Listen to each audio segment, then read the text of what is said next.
E aí, pessoal, eu sou o professor José Roberto e bem-vindos a mais uma aula de Física. Estudaremos hoje o refrigerador doméstico, a atividade 4 do caderno do aluno.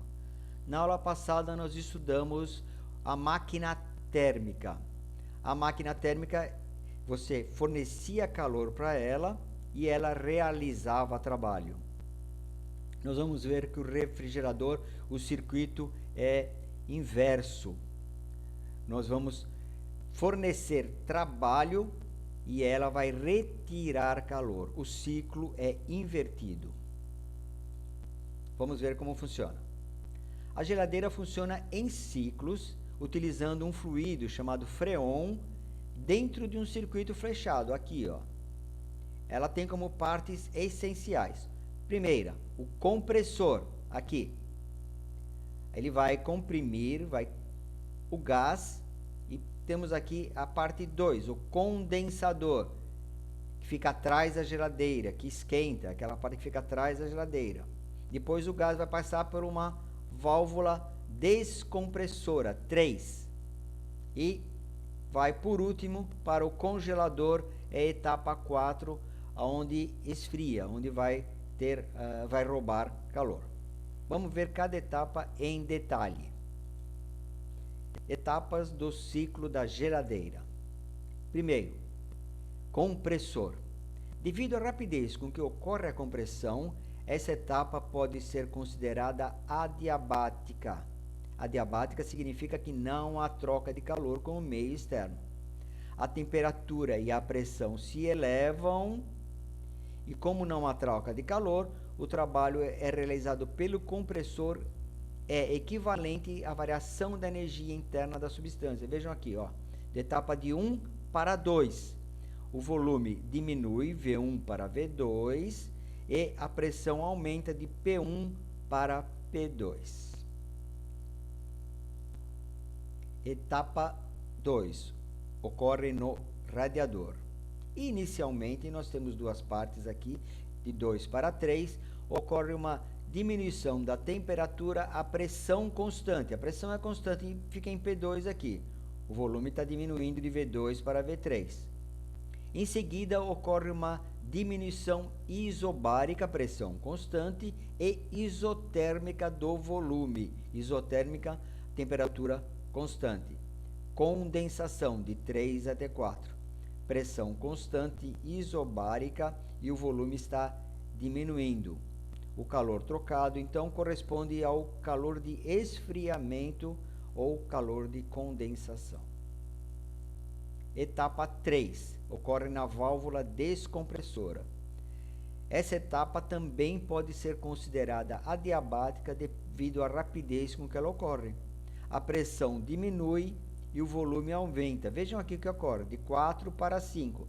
A pressão vai de P2 para P1, diminui, e o volume aumenta de V4 para V5. E a última etapa, a etapa que ocorre no congelador. O freon troca calor com o interior da geladeira a pressão e temperatura constante. Então, o que acontece? Ele vai roubar calor de dentro da geladeira. É por isso que a geladeira esfria, expandindo-se à medida que vaporiza, o calor latente de vaporização. Veja aqui, ó, de V1 para V2, o volume está aumentando, mas a pressão constante. Então, temos o ciclo fechado, o ciclo completo da geladeira. Ela está girando no sentido anti-horário aqui. Se vocês lembrarem, a máquina térmica girava no sentido horário. Então, ó, a etapa 1, você fornece trabalho de 1 para 2, ocorre no compressor. Aí nós viemos aqui para o radiador. Etapa de 2 até 4. Ele perde calor para o ambiente. Veja aqui, está perdendo calor para o ambiente. Depois vamos aqui para a etapa 4 para 5. Aí quem realiza trabalho é o sistema, realiza trabalho para o exterior. E por último, a etapa de 5 para 1, fechando o ciclo, aonde você agora ocorre dentro do congelador que rouba calor, esfriando a geladeira. De novo, vamos aqui conversar sobre as leis da termodinâmica. A primeira lei, ela é uma consequência direta do princípio da conservação de energia. Nós já falamos sobre ela, lembram? De acordo com esse princípio, a energia total de um sistema sempre se mantém constante. A energia não se perde, mas sim sempre se transforma. Então, o que acontece aqui? Em cada ciclo, a quantidade de calor cedida para o meio ambiente através do condensador, é aquela parte de trás da geladeira, é igual à quantidade de calor retirada do interior da geladeira, do freezer, da parte de congela, e mais o trabalho realizado pelo compressor. A segunda lei da termodinâmica, já falamos sobre ela, lembram? Ela diz: é impossível construir uma máquina térmica que, operando em ciclos, transforme todo o calor em trabalho. Ou o calor não flui espontaneamente de uma fonte fria para uma fonte quente. É por isso que nós temos que realizar trabalho no sistema para obrigar que você retire calor da fonte fria para a fonte quente. Ou seja, não existe máquina térmica com 100% de rendimento. Essa é a segunda lei da termodinâmica. Vemos aqui um êmbolo móvel, um cilindro que possui um gás aqui dentro, e esse êmbolo pode subir e abaixar sem deixar escapar gás para o meio externo.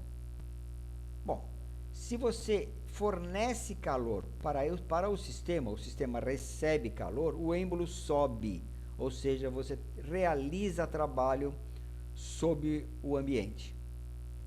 A energia interna do sistema aumenta, então nós temos como resumo: o calor é positivo, a temperatura é positiva e o ΔU, a energia interna, também é positivo, aumenta. No segundo caso, nós temos: você vai retirar calor desse sistema. Então, a gente diz que o sistema cede calor para o ambiente, o êmbolo, em vez de subir, o êmbolo abaixa, ou seja, o sistema recebe calor, recebe trabalho, o ambiente realiza trabalho sob o sistema, a energia interna das moléculas diminui, e como resumo nós temos: o calor é negativo, o trabalho é negativo e o ΔU, a energia interna, também diminui. No terceiro caso, se não temos troca de calor nenhum, o sistema não realiza e nem recebe trabalho, a energia interna não varia, então todas as nossas três unidades aqui são iguais a zero. Ok? Era isso que tínhamos para hoje. Espero que vocês tenham gostado. Obrigado, pessoal.